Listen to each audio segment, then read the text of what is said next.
आपल्यातली एक व्यक्ती पैठणला गेली. वेदांतिक होते, पुराणिक होते, शास्त्री आधी करून असा प्रचंड अभ्यास केलेली व्यक्ती एक पैठणला गेली.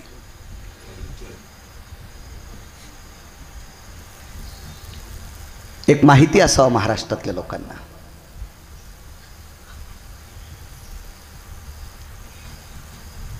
राजराजेश्वर शास्त्री म्हणजे रंगनाथ गुरुजींच्या काळातली व्यक्ती,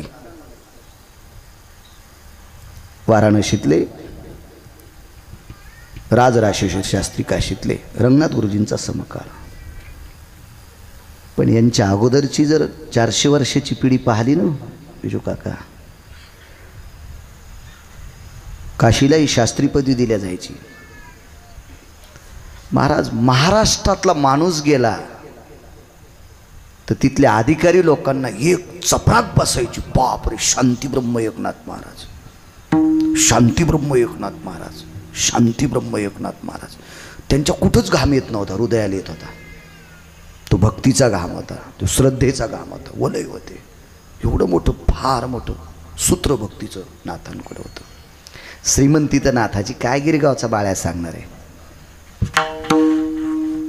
तुमचे आमचे बंगले सांगता येते ना आम्हाला. 4-2 हजार पाकिटात जास्त घातले आमचे लोक जास्त चोंबाळीत.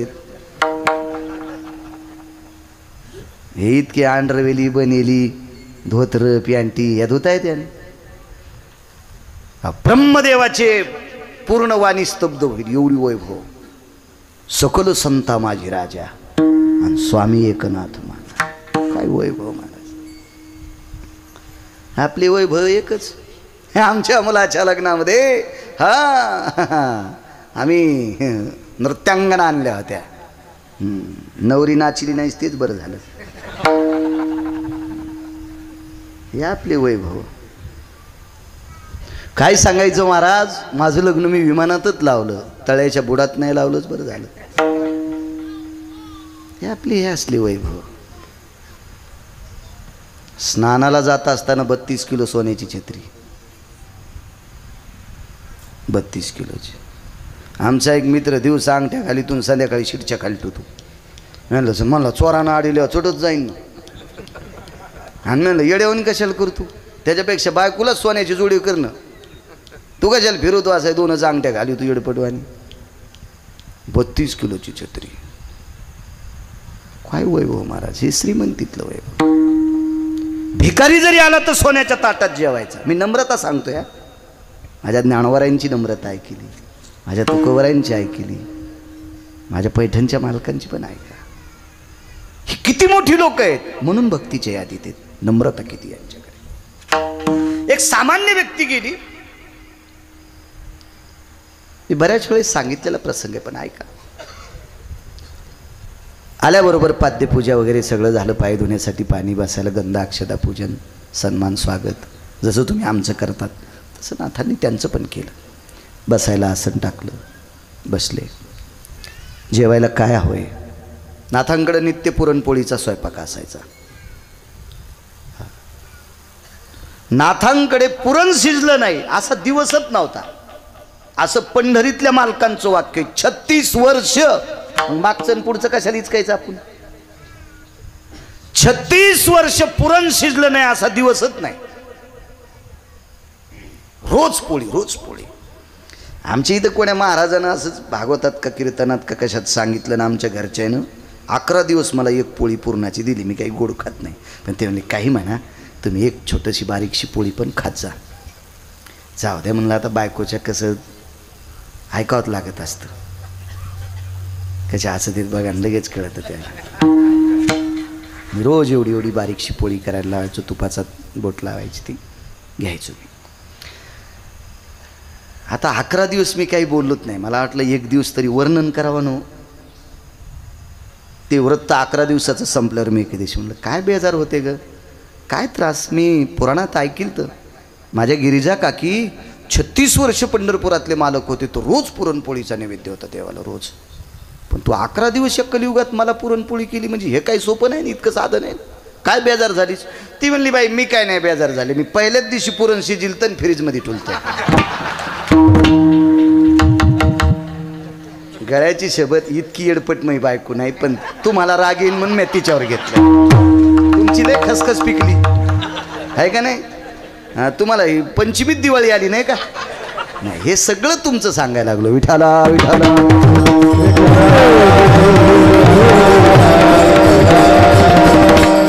गिरगावकर त्याच्या बायकोला भंगिरेनं सांगितलेले व्रत करू देईन, तळ्यात उडी हाणीन मी. व्रत फक्त ज्ञानोबाराय तुकोबारायचे ऐकायचे.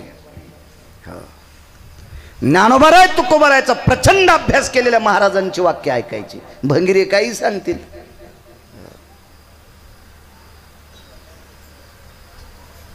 हलकाटाईची वाक्य ऐकायची नाही. पिढ्यानं पिढ्या मातीत जात असतात, लक्षात ठेवा. पिढ्यानं पिढ्या. ड्रायव्हर चुकला मधले तितके मरतील. वक्ता चुकल्यावर त्याचे अनुयायी झाल्यावर पिढ्यानं पिढ्या मरतात. पिढ्यानं पिढ्या. म्हणून चुकीचं साधू निवडायचं नाही, चुकीचे व्रत नाही करायचे. काय काकींचा स्वभाव, रोज पुरण, रोज रोज रोज रोज. हे आमची श्रद्धेची माणसं आहेत. राजू काका, राजू काका. मी तोंडावर बोलणारा माणूस आहे. एक बी सांगेल, कोणाचं बी ऐकणारे माणसं नाहीत, हे बी तितकंच खरं आहे. आजीबाई खोटं आहे का? इथं बऱ्यापैकी माणसं आहेत, हे कोणाचं नाहीत ऐकणार, नाहीत ऐकू शकत. सोहळं किती असते स्वयंपाक करताना, ते काही तात्विक सात्विक लोकांच्या घरच्या महिलांना विचारावं, सोहळं काय असते. महाराज 36, राहू द्या मागचा पुढचा विषय, 36 वर्ष सोहळं. 36 वर्ष साधी ताकद आहे का? 36 वर्ष सोहळं. काय बंधनातलं जीवन असेल हो.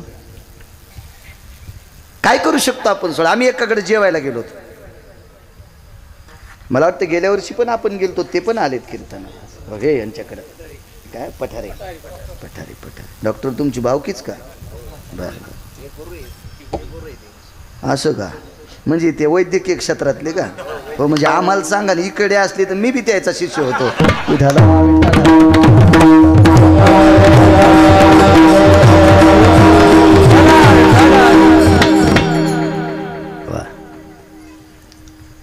एक जणाकडे जेवायला गेलो होतो आम्ही.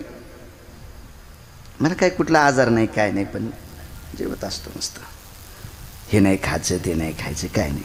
बाहेर जे असेल ते आपलं 2-2 घास खायचं, आणि जे लागतंय ते घरी बायकोला सांगायचं. फिरणाऱ्या माणसाचं जीवन गोड होत असते. काही काही लय शहाणे, बायको जे वाढील ते खातू, आणि बाहेर जे लागतंय ते मागवतो. रूमनेन हाणायला पाहिजे तुला. पैशाचे गोठुडे तिला देतो, आणि तू संकरित गायवानी तिनं जे टाकलं ते खातू. हा, आणि बाहेर जे लागतंय ते मागतो. काजू असल्यावर शेंगदाणे मागवतो. नाही ये म्हणायचा तुला. काय इकडे गोळ्या संपल्या घ्यायच्या, काजू बदाम वाढ येतात. म्हणला छट शेंगदाणे आहेत का काय? अरे काय तू ब्रह्मगिरीला वानर वानर होता काय रे मागच्या जन्मात? काय ताकद ना. जेवायला गेलो, मस्त स्वयंपाक, कुरड्या पापड्या वगैरे वगैरे सगळं, भजे ते सगळं थाटात जेवण झालं. येथेचे थोडा वेळ होता, म्हणलं बसा आता, पुढं जवळच जायचं होतं, 50-50 किलोमीटर अंतरावर. थांबलोत मी. आता बाई बसा तुम्ही जेवायला. त्या घरची एकच बाई होती, शेजारनी 2-3 स्वयंपाकाला बसल्या जेवायला. जेवण मस्त त्या जेवायला बसल्या. मी नेमकंच बाहेर गेलो तर दारातून येताना चौघी जेवताना पाहिल्या. एकीच्या ताटात भजे नव्हते, तिघीच्या ताटात भजे होते. पण जिच्या ताटात भजे नव्हती ती यजमानाची बायको होती. ज्याची तर आम्ही जेवलोत का त्याचीच बायको होती. तर मी त्यांना म्हणलं, का हो भाऊसाहेब, हे भजे नाही तर तुमच्या घरचे? नाही म्हणले ती खातील. म्हणलं आता का खाईन? नाही म्हणले ती तळतानाच खाती, ती गार झाल्यावर खात नाही, ती तळतानाच खाती. वा वा. म्हणलं तो नशीब तुर्कस्तानच्या पलीकडे झोपलं, आणि तुझ्या बायकोचा स्वयंपाक खाल्ला म्हणजे आमचं अरबस्तानच्या पलीकडे झोपलं. वा काय तुमचे आमचे घराणे. 36 वर्ष सोहळं. काय ताकद असेल हो.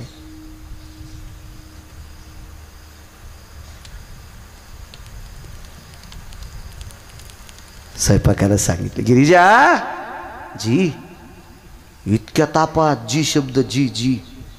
तुम्ही 7-8 माणसं अचानक घरी घेऊन जाण, बायकोला आवाज द्या, लक्ष्मी काय है. हो वा, म्हणजे उन्हाळ्यात इजा पडल्या. हो, भर चैत्रात गारगुंडाचा पाऊस, ह्या टपोऱ्या गारा माणसाच्या डोक्यावर. गिरिजा जी महाराज 32 किलोच्या छत्री खाली वावरणाऱ्या मालकाची पत्नी रोज सकाळी 4:15 वाजता गोदावरीच्या स्नानाला, रोज सकाळी 4:15 वाजता गोदावरीच्या स्नानाला, रोज सकाळी.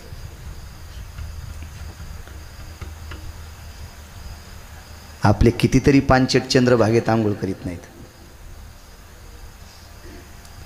मला महिन्याची वारकरी आहेत, सदाबाबा वारकरी म्हणून.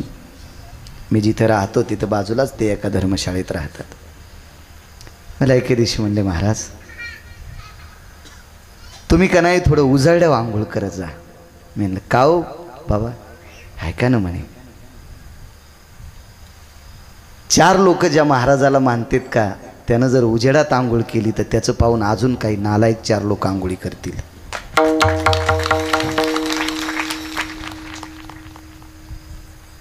लय काय कायची मोकार टेकन चौघीत लुगडं एक, नुसत्या देखाव्यासाठी पंढरपूरला. काय वाहन गाडी बाबा, काय काय मरतो का तू.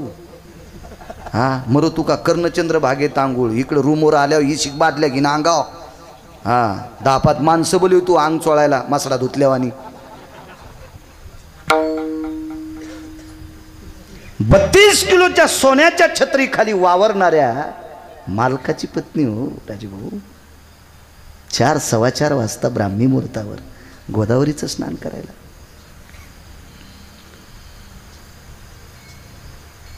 गिरिजा जी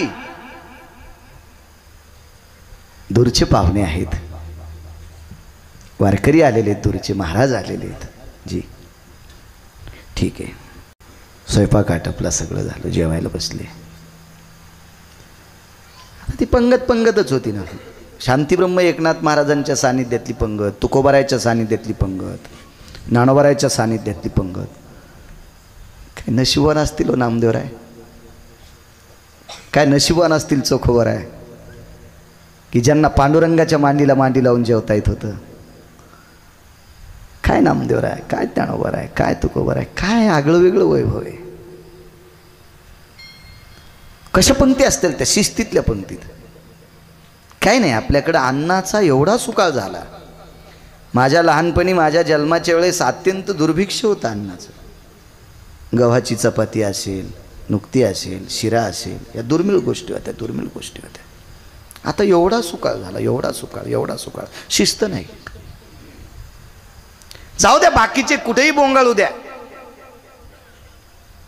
हे रानटी जनावर, पण संप्रदायातल्या चौकटीतल्या लोकांनी किती गोड वागावं पंक्तीमध्ये, काय शिस्तता असावी, त्याचे श्लोक कसे असावा, तो गजर कुठला करावा, पाणी का फिरवावं, याचं मर्मज्ञ आम्हाला तरी पक्वाद्याला असावा, गायकाला असावा, कीर्तनकाराला असावा, भागवतकाराला असावा, रामायणकाराला असावा, कथाकाराला असावा, शिस्त असावी. कुठले श्लोक म्हणावं, कुठले. अहो बाकीच्या धर्मातल्या लोकांना चिळस वाटेल इतके घाणेरडे श्लोक आपण विटंबन करतो, आपल्या देवतेचा अपमान करतो. राम लक्ष्मण हे दोघे बंधू जेवायला बसले, दही भात लिंबू. दही लिंबू खात असतील का. कोणतं शास्त्र याला मान्य करते. दही नसताना लिंबू एखाद्यावर पिळता येईल, पण दही लिंबू एकत्र.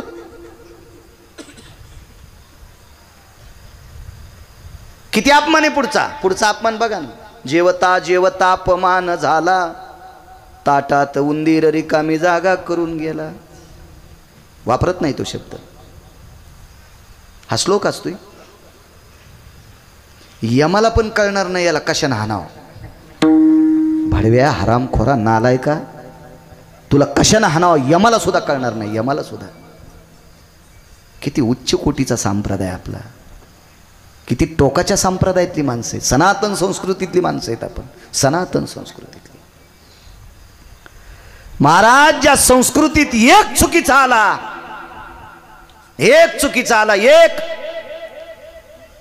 तर जीवनभर त्रास सहन केला. पण त्याचा त्रास पंक्तीत नाही सहन केला राहूचा, चंद्रन सूर्याने. आज दोघायला ग्रहण लागते हो. त्याला माहीत नव्हतं का याला दाखवणं म्हणजे आपल्याशी कायमस्वरूपी हाडवैर धरील. कायमस्वरूपी हाडवैर असलं तरी चालेल, पण तू सनातनी पंक्तीतला होतास, तुला पाणी फिरवणं अत्यंत गरजेचं आहे. आजही चंद्र सूर्याला ग्रहण लागते त्याला दाखिल्यामुळं. तो पंक्तीत बसला होता, अमृताच्या पंक्तीत. त्या पंक्तीतली माणसं आहेत आपण. पाणी फिरवलं, नामस्मरण झालं. तेवढ्या अवकाशात घरी आलेल्या अतिथीनं नाथांना सांगितलं,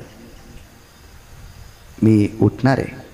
का हो तुम्ही जेवायला बसले, तुम्ही काय अगोदर सांगितलं नाही आम्हाला उपवास आहे? काही नाही, काही नाही म्हणले. मी काही तुमच्याकडे जेवणार नाही. का नाही जेवणार म्हणले? नाही तुम्ही संध्याच केली नाही. कोण कोणाला सांगायले? नाथांना. नाथांनी सांगितलं, ऐका तुम्ही फार दुरून आमच्याकडे आलात. मी तसा एकटा कधी जेवतच नाही, पण आज तुम्ही कधी नाही येणारी माणसं आमच्याकडे आलात, ह्याच्याकरता ही 10-5 लोकंसुद्धा आमंत्रित केली. आणि सगळ्या गोष्टी तुमचा नियम होता वगैरे, पंतराळ वगैरे लावली, दोरणी लावणे, त्याच्यात वेळ गेला, त्याच्यामुळं मी विसरून गेलो. नाही जेवत नाही तुमच्याकडे. महाराज आईसाहेब आले, आईसाहेब आल्या. मला सांगायचं याच्याकरता नम्रता किती आमच्याकडे असावी. आज ज्या बाईची चप्पल पाहायला भेटत नाही ती बाई आम्हाला जेवायला वाढते हो. तुम्ही साक्षीला होते, तुम्ही साक्षीला होते, त्यांच्याकडे बसलो होतो. आता ते आम्हाला खायचं नाही तो भाग सोडून द्या. 1-2 नमुन्याचे बिस्किट, सफरचंद आलं, तुम्ही होते महाराज साक्षीला. काजू आले, बदाम आले, सगळं आलं. दूध घेता का, चहा घेता का, काळा घेता का? किती आदर हो, किती आदर. आहे का गिरगावकर कुण्या जातीचा आहे माहिती आहे का? तिकडे त्याच्याकडे वैभव आहे का काय काय माहिती काय? पण ज्ञानोबा आहे तुकोबारायच्या नामस्मरणातला पायी काय म्हणून किती आदर हो, किती आदर, किती आदर. ज्या बाईची चप्पल पाहायला भेटणार नाही ती बाई आमचा आदर करते. याच्याकरता आम्ही फार नम्र राहायला पाहिजे. 32-36 वर्ष पंढरपुरातल्या मालकाने या माऊलीचं लुगडं धुवा.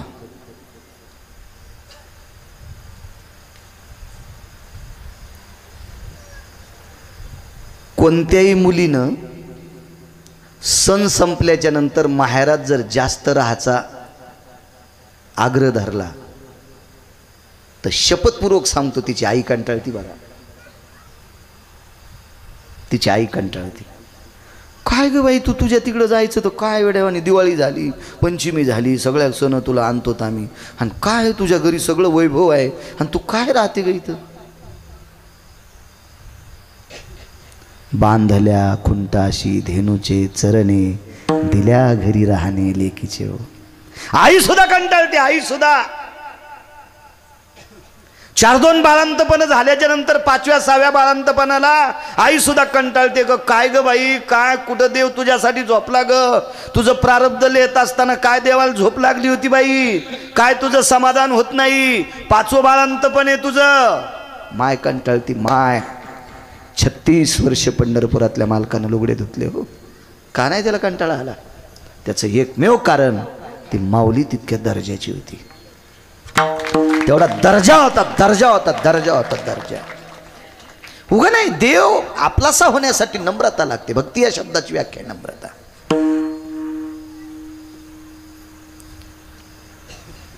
कनकाबाई नावाची व्यक्ती ज्या वेळेला मगाशी मी तुम्हाला वर्णन केलं ना, ह्या वारीला निघाल्या. ज्यांच्यासोबत जाणार होत्या त्यांचं रूप विटेवरच्या मालकानं घेतलं.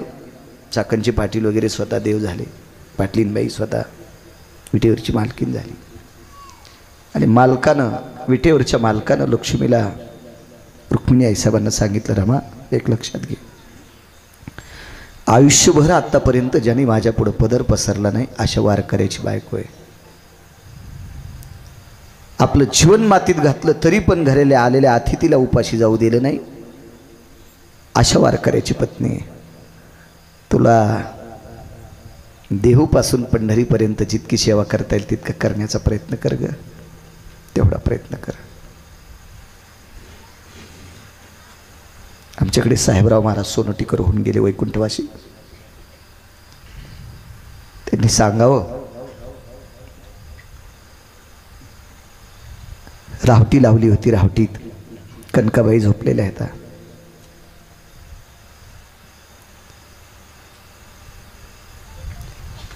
पावसाळ्याचा दिवस असतो, दंडाला 1-2 मच्छर. मोठ्या माणसांचं वाक्य हे ग्राही धरलं जातं. अंगावर मच्छर बसले. मालकानं सांगितलं, रमा, ए रमा, कनकाबाईला रात्री झोप येत नव्हती ग. ही रावटी लावली ओढ्याच्या कडेला, त्या गवतावरची किडे चावत होते त्यांना. तुला काय सांगितलं ग मी, काय सांगितलंय? महाराज, काय ताकद असेल या महाराष्ट्रातल्या बायकांचा, दर्जा काय असेल दर्जा. साहेबराव महाराज सोनोटीकर सांगायचे, मी फार लहानपणी कीर्तन ऐकलं त्यांचं. दुसऱ्या दिवसपासून जगाची मालकीन कनकाबाई झोपल्यापासून उठेपर्यंत पदरानं वारं घालीत होती. पदरानं वारं उठेपर्यंत. माय तरी लेकराला घालीन का पाकपर्यंत वारं?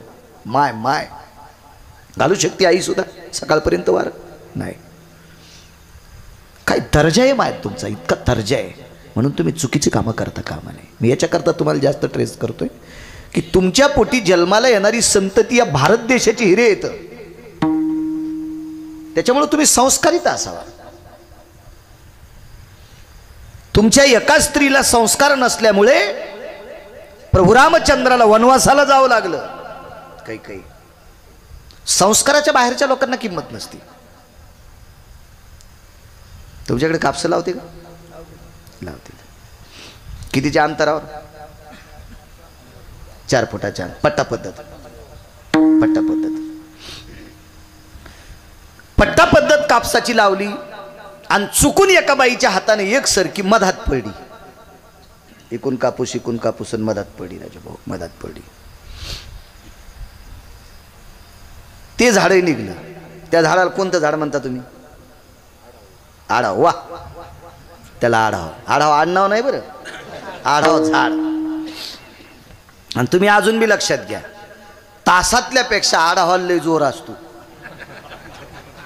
ते लय लसलशीत राहते, लसलशीत असते. ते संस्कार सांगतोय तुम्हाला, संस्काराची ताकद किती. तासातली झाडं आहेत का, त्याला खुरपण असते निन्न. तासातल्या झाडाला खत असतोय, तासातल्या झाडाला फवारणी असते. याला खत कोण घालीन? आणि कोळपितानं. पण लसलस असल्यामुळं शेतकरी चांगला होता, त्यानं कोळप उचलून घेतलं उचलून, त्यानं तितक्या पुरतं घेतलं. पण कौरक उचलता येईल झाड एवढं तोरपर्यंत. झाड एवढं झाल्यावर जर उचललं तर उचलणाऱ्या शेतकऱ्याचं रुमण्यान थुत्तर फुटन. मग आढाव झाडं जर शेतकऱ्याची तोंड फोडीत येत तर आढाव माणसं किती माणसाला मारतील याचा विचार करा ना तुम्ही. आढाव हे संस्काराच्या बाहेरच्या भंगिऱ्या जाती म्हणायचे यांना. हे भंगिरे. हा, संस्कार गरजेचे. महाराज संस्कारातली सूत्र होती. 36 वर्ष जगाचा बाप ज्या बाईचे कापड धुतोय, काय दर्जेदार माऊली असेल ती.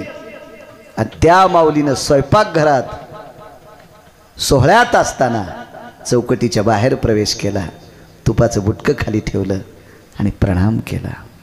मालकांच्या वतीने मी माफी मागते, मी माफी मागते. मी 50,000 नवऱ्याला पगार असल्यावर रंगारंगाच्या साड्या आणि रंगारंगाच्या चपला, स्वयंपाकघरात घालायची चप्पल वेगळी, हॉलमध्ये घालायची वेगळी, त्या 2 घराय पसल्या वेगळ्या. ते घर माहितीच सगळ्याला. जशा रंगाची साडी तशाच रंगाची चप्पल.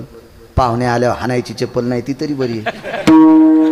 कोणता पाहुणा आल्यावर त्याला हाणायचं कसं, महाराज आल्यावर त्याला हाणायचं कसं, अशा चपला नाहीत ते तरी बरे. इतका थाट. काल आम्ही वारीत गेलो. बसा बसा बसा, जेवायला बसा. ते सांगितलं दिंडीवाल्या मालकाने. जेवायला बसा म्हणल्या पटपट पटपट टँकरला हात धुतले.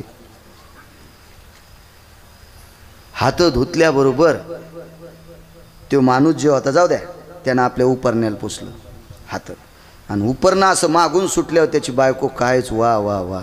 मला असं वाटतं ती सोहळ्यात गेली म्हणजे पुण्यवानच असेल. तिनं हात टँकरला धुतले, नवऱ्याच्या लोंबकळलेल्या उपरण्याला तिनं हात पुसले. वा वा म्हणलं वा, आपलं पंढरपूर इथंच झालं, इथंच दर्शन घ्यावं. वा वा वा वा, काय काय पुण्यवान. हिला पाहिलं की चंद्रभागेच्या आंघोळी झाल्यासारखं. पापीन कुठली.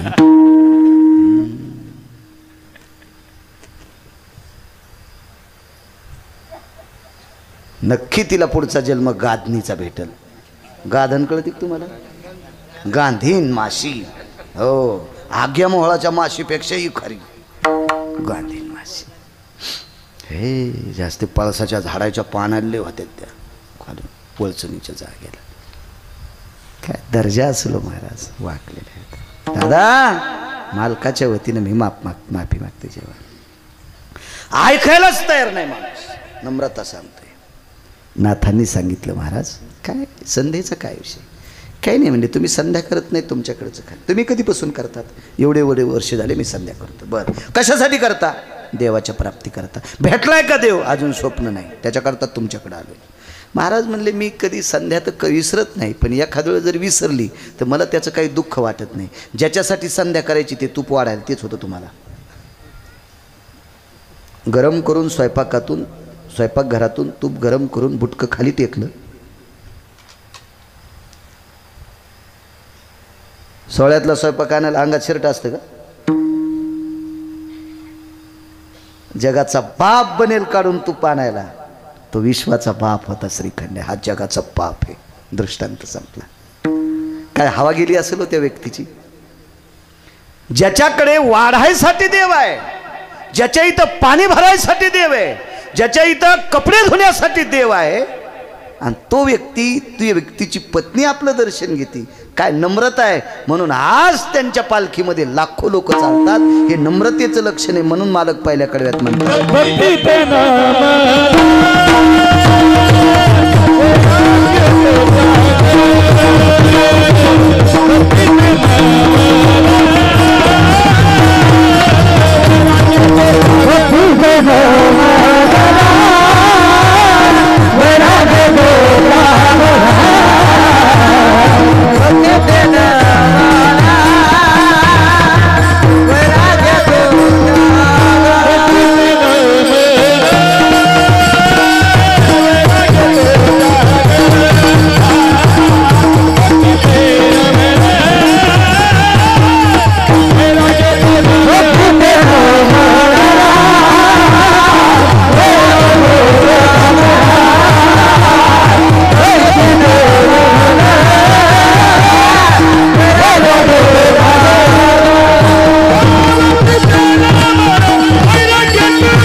फुलं टाकली पाहिजे.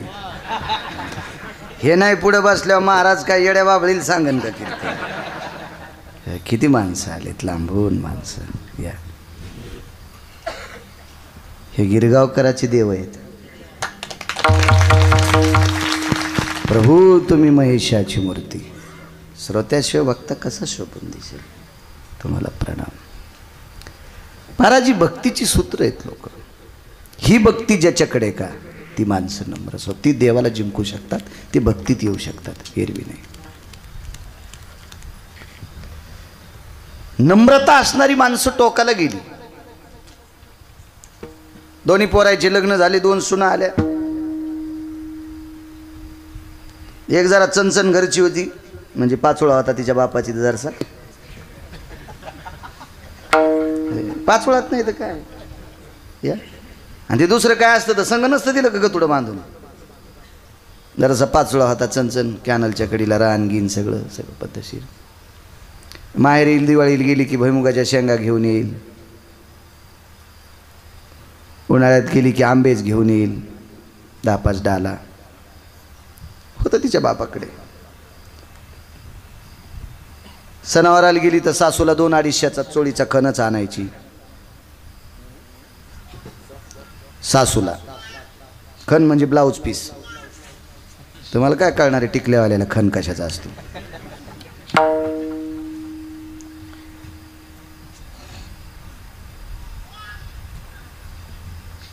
आणि दुसरी गरीबाची होती, ती काहीच नव्हती. काय तिच्या बापाच्या घरी साधा माणूस, साधा बिचारा. सासूचं लक्ष कोणाकडे असेल माहिती का? जिचं ग थोडं जड ती पाहुणी गोड,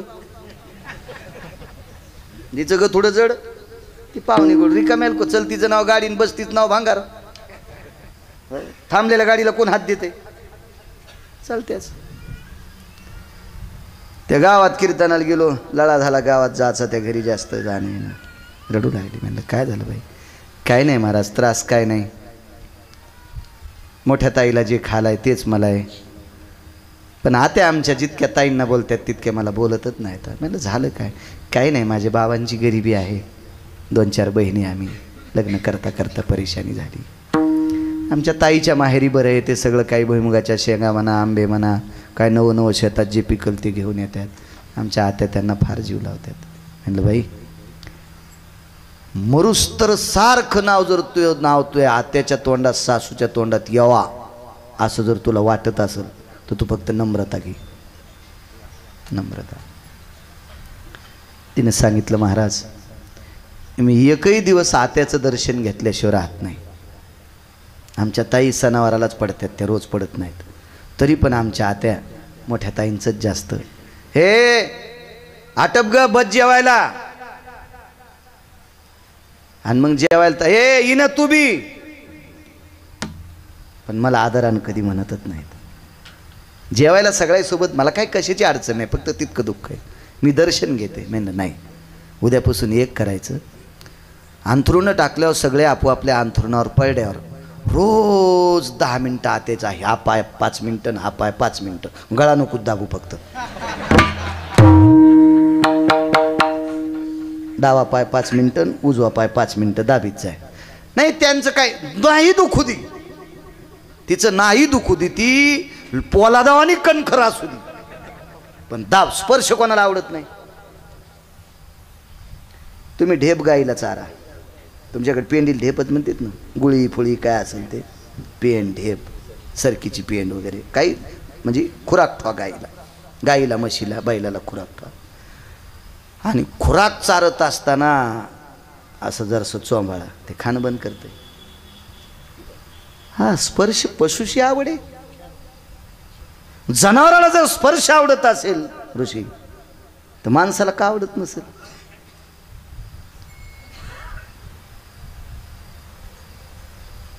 अशोकराव मरुस्तर लहान्यासूनच नाव सासूच्या तोंडात.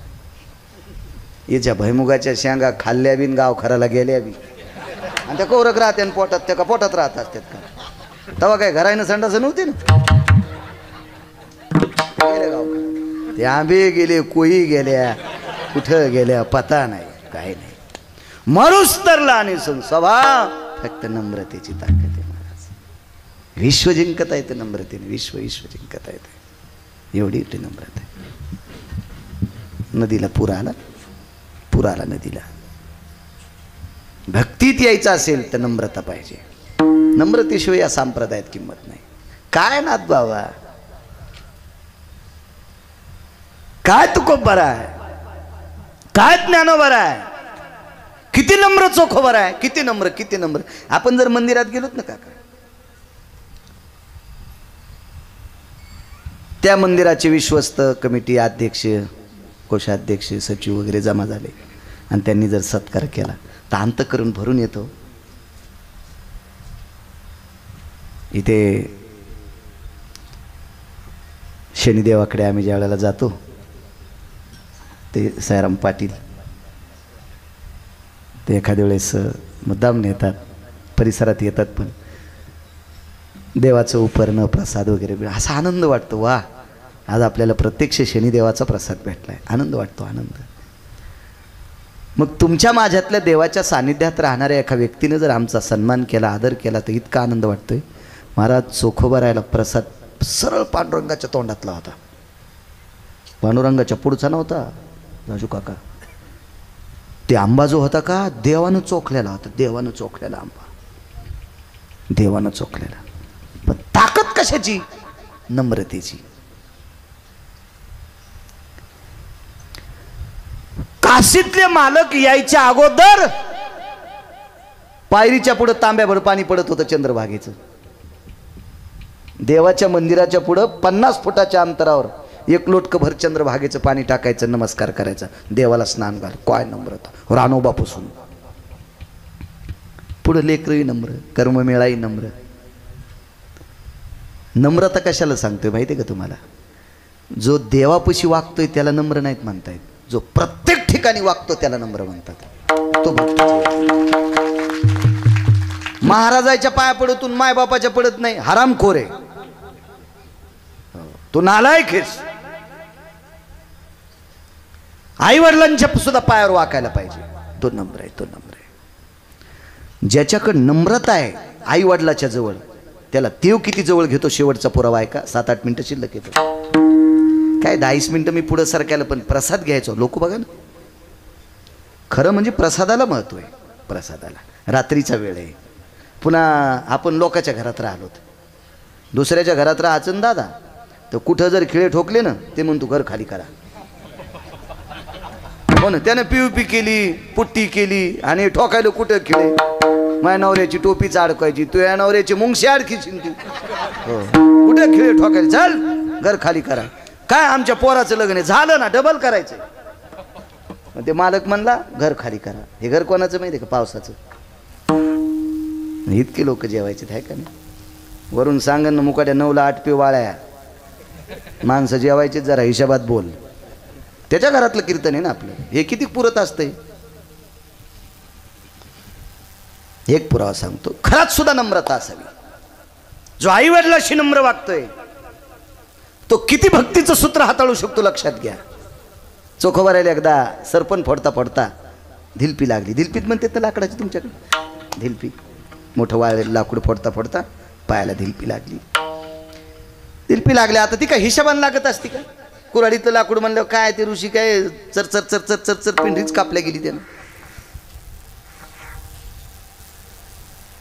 बांधायला कपडे तरी होते का? डोक्याच्या मुंडासातला इतका इतका कपडा काढा आणि ते पायाला बांधला, लाल बुंद कपडा झाला. एक काळ होता तो.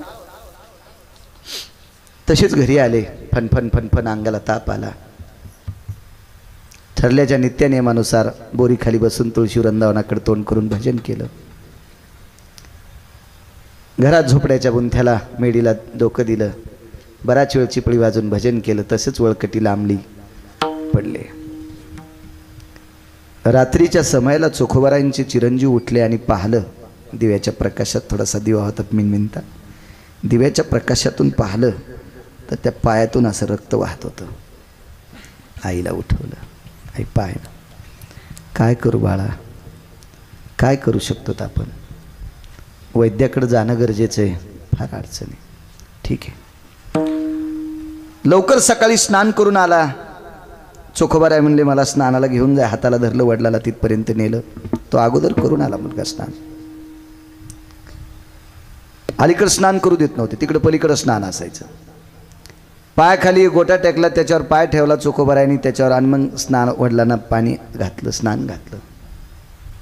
कारण चोखोबाराय जशी वागली तसाच मुलगा वागल ना पुढं. चोखोबारांनी वडिलाला फार सेवा केली ती रानूबाची. नम्रता सांगते, नम्रता. संसारात सुद्धा नम्र माणसं पाहिजे. ते देवाला जिंकू शकतात. देवाला मी तुम्हाला सांगू का, आदरानं आई वडिलाच्या समोर नम्र वागणाऱ्या माणसाला पंढरपूरला जायची गरज नाही. देवच त्यांच्याकडे येतोय. घरातल्या म्हाताऱ्या लोकांना आदरानं जर त्यांची सेवा केली, लागेल ते वेळेला त्यांना जसं लागेल तसं जेवायला जर दिलं, तर तिला एकही वारी करायची गरज नाही. वारी कोट्यावधी वाऱ्या झाल्याचं तिला तिथं पुण्य आहे. जे का जाण माता पितर, हे नम्रतेचं लक्षण आहे महाराज. नम्र असलं पाहिजे, नम्र. स्नान करून आल्याच्या नंतर बोरीच्या झाडाखाली बसले आणि मुलांना सांगितलं, बाबा वैद्याकडे जायला पाहिजे, मी तुम्हाला वैद्याकडे नेल. कडेल दिशी तोंडात आणली. महाराज एक तर पायातून रक्त पडतंय. मुलगा आदरानं म्हणला वैद्याकडे. पूर्वीच्या काळात डॉक्टरला वैद्य म्हणायचे. आणि मी तुम्हाला नेईल. आताचं जर पोरग बापाला म्हणलं, बाबा तुमचं पोट दुखतंय का, मी तुम्हाला दवाखान्यात नेऊ का, पहिलीतलं पोरग तरी बापाच्या डोळ्यातून पाणी येईल. बरं पाय ग, काय लेकरू आहे माझं, पहिल्या वर्गात आहे आणि मला म्हणतं बाबा तुम्हाला दवाखान्यात नेऊ का. महाराज हा आदर चोखोबाऱ्याला का नसन आला. कळेल शिगाला थंडी. जितक्या वेदना पायाला धिलपी लागल्यावर होत्यात का, तितक्याच वेदना बापानं गालात आणल्याच्या नंतर झालत्या. पण बरं नाही महाराज. पत्नीने विचारलं सोयराबाईनं, आता जर नवऱ्यानं तसं मारल्यावर बायको म्हणली असती, रावण हेस का काय मेल्या, मागच्या जन्मात काय जंगलात राहत होता का, पाटीपोटी नव्हतो का तू, ह्या सोन्यासारख्या लेकराला मारलंस. इतकी बोलन ओरिजिनल बायको.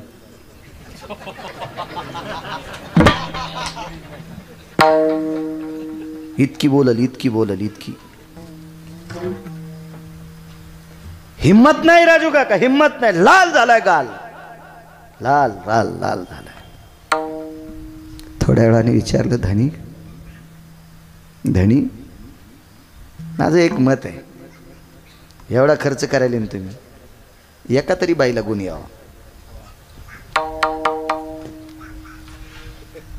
एका तरी माणसाला गुण यावं, त्याचं नाव साप्ता. नाही तर काय झालं माहिती आहे का, काजूची शेती केली आणि फुलं याच्या टायमाला उन्हाळा पडला. काय नाही, ते शीन येत असतो. शीन आपण जे पिकवलो का याचं फळ यावं, फळ फळ यावं. नाही तर बांडकणसं काय मग ते जनावराच्या कामी. ज्याला कणीस येत नाही त्याच्यावरला काय म्हणतात तुमच्याकडे, बांडच म्हणतात ना. हो बांड, बांड. बांडीचा कडबा पालेदार पण दाणे नाही. हा मग ती बांड काय कामाचं नाही. आपण एवढं मोठं करायला लागलो होतो, सद्गुण अंत करण्यात यावं. एका तरी मुलानं आई वडिलाचं दर्शन घ्यावं. एका तरी मुलानं या कीर्तनात इथून पुढे आई वडिलाला वाईट बोलण्याचं सोडून द्यावं. आपला सप्ता सफल झाला. नाही तर काही नाही, नळी पुंकिली सोनारे आणि इकडून तिकडे गेले वारे. कीर्तनात मायबापाविषयी सांगणारा हरामखोर महाराजच जर मायबापाच्या पाया पडत नसेल आणि त्या भाडव्याला जर तुम्ही दक्षिणा देत असताल, तर दक्षिणा देणाऱ्याच्या घराला कुलूप लागेल. आम्ही किती नम्र असलो पाहिजेत काका, किती आईवडिलाविषयी नम्र असावा आम्ही, किती किती. आणि आम्हीच जर तुम्हाला माईकवर सांगण्यापुरतं आई वडिलांचं प्रेम सांगू आणि घरी आम्ही त्यांना सांभाळीत नसेल आणि तरी तुम्ही आमचे कीर्तन ठेवत असताल, तर निश्चित तुमच्या गोळ्या संपल्यात. तुम्ही ज्या डॉक्टरकडे जाताल ते डॉक्टर पण पागल होईल तुम्हाला तपासता तपासता. कशाला सत्य करायचे, कशाला भागवत, कशाला रामायण, कशाला प्रवचन, कशाला व्याख्यान. कळेल दिशी गाला थांबली. राग शांत झाल्यावर विचारलं, धनी काय ग. बाळाने विचारलं होतं वैद्याकडे नेऊ का. पाहिलं तिकडं तर पोरग समोर नव्हतं. बोरीच्या बुंथ्याकडे पाठ केली, पत्नीकडे चेहरा केला, ढास ढास ढास चोखवार रडले. स्वैरा लेकराविषयी तळमळ आहे ग. पुन्हा शिवाय ते झाल्या झाल्या भजन करतंय ग. उपजताची कर्म मेळा वाचे विठ्ठल सावळा, भजन करतंय ग. मला का लेकरू आवडत नाही का. दुःख या गोष्टीचं वाटलं की मला वैद्याकडे डॉक्टरकडे न्यायलंय, याच्याकडे पैसे कुठून आले, कुठून पैसे आले याच्याकडं. स्वैरा देवानं प्रसादात आंबा द्यावा इतका श्रीमंत माझा बाप होता, भक्तीत श्रीमंता. देवानं स्वतः चोखलेला अर्धा आंबा माझ्या बाबाला रानोबांना द्यावा इतके श्रीमंत माझे बाबा होते. माझे बाबा ज्या वेळेला मृत्यू पावले का, आपल्याकडे पुरुषाच्या कपाळाला नाणं चिटकवतात, काही वेळापुरतं मृत्यू पावल्याच्या नंतर काही वेळापुरतं नाणं कपाळाला लावायचे. सोयरा एवढ्या वर्षी पंढरपुरातली वारी केली, लक्ष्मीचा पती जिंकला, लक्ष्मीचा पती पंढरीतला मालक जिंकला ग. पंढरीतल्या लक्ष्मीच्या पतीने स्वतःच्या मुखातला प्रसाद द्यावा इतके बाबा माझे श्रीमंत ग. जीवनभर आम्ही दोघा बाप लेकानं काही चुकीचं काम केलं नाही, पण एवढा मोठा धुरंधर वारकरी माझा श्रीमंत बाप मृत्यू पावल्याच्या नंतर माझ्या बापाच्या कपाळाला चिटकवायला नाणं लावावं इतके सुद्धा माझ्याकडे पैसे नव्हते. एवढी पैसे नाहीत, एवढी पैसे नाहीत.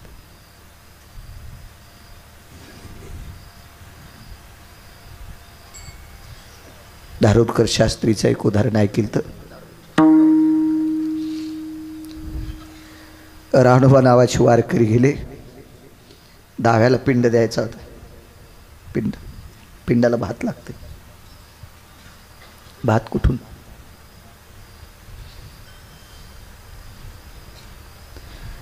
राणोबा नावाचे वारकरी वडील वारल्याच्या नंतर 7व्या दिवशी एका श्रीमंताचं सरपण फोडलं. श्रीमंताचं सरपण सुतकात बाप पेल्यावर सरपण फोड, परसाच्या बाहेर सरपण फोड, सुतकात येऊ द्यायची ताकद आहे. त्या घरच्या बाईनं रात्रीच्या स्वयंपाकातला शिजवलेला भात एका पात्रावर टाकला आणि ते पात्र परसाच्या बाहेर टेकलं. परसाच्या बाहेर पात्र उचलून हृदयाला लावलं, त्याचा पिंड तयार केला आणि तो पिंड चंद्रभागेच्या पाण्यात सोडा. सदाव्रत नावाचा विधी म्हणून पाण्यात सोडा. बापाच्या दाव्याच्या पिंडाकरता मुठभर तांदूळ लागतील ग. नाणं तर नाहीच भेटलं, पण बापाच्या पिंडाकरता दाव्याला मुठभर तांदूळ लागते. त्या तांदूळ पिंडापुरते तांदूळ कमवू शकलो नाही ग. हा मला दवाखान्यात नेतोय, कुठून आले पैसे? विचार त्याला.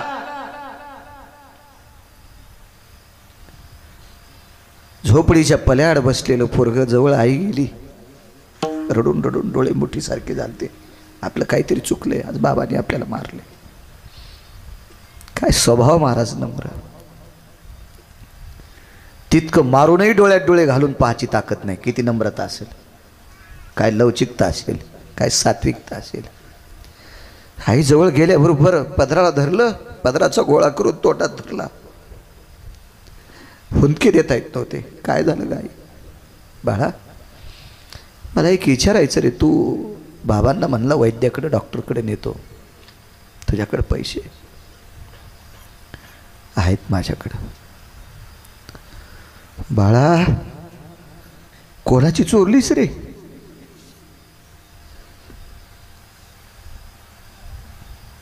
कोणाचं पॉकेट मारलंस रे?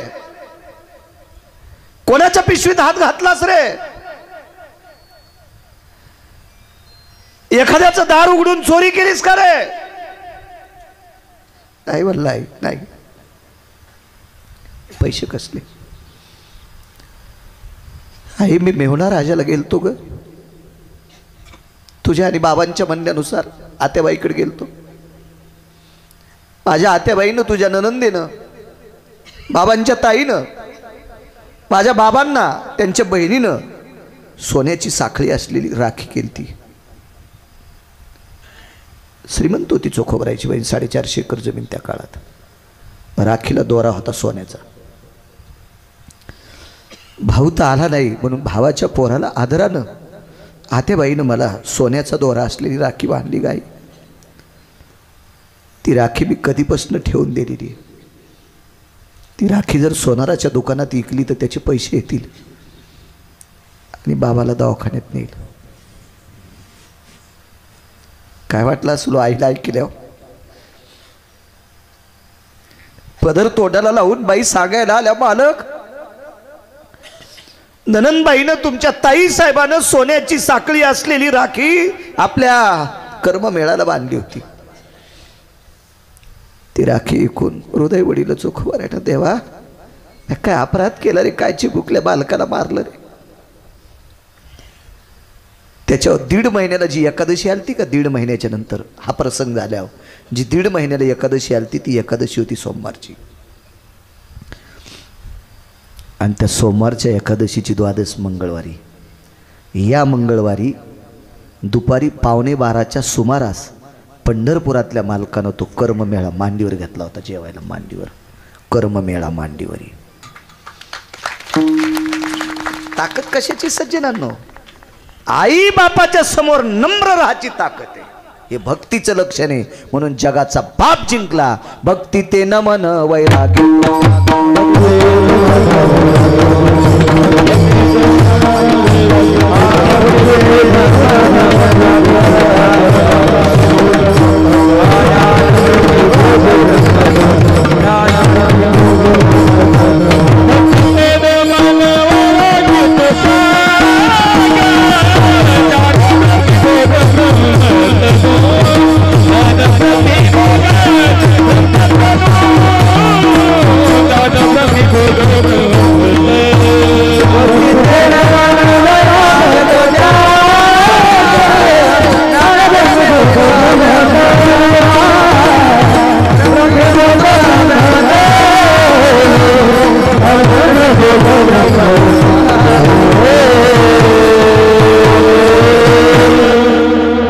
आज दुरून आल्या सर्व लोकांना वंदन करतो. आपण ज्यांच्याकडे गेलतो ते शिकारी पाटील सुद्धा आले, त्यांच्याकडे पण गेलतो कीर्तन. सर्वांना प्रणाम करतो. सज्जनांना वेळ झालेला आहे.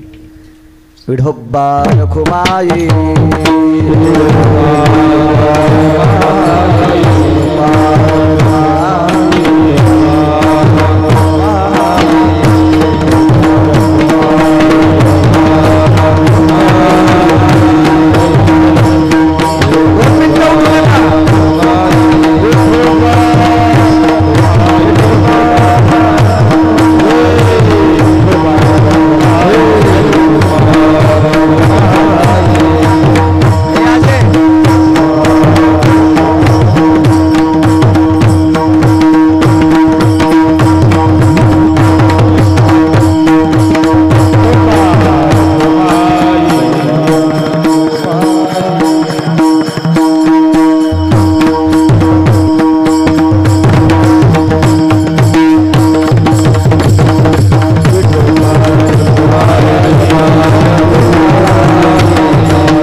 फाळके तात्यांकडे कीर्तन ऐकलं तर त्यांनी कर्जतला.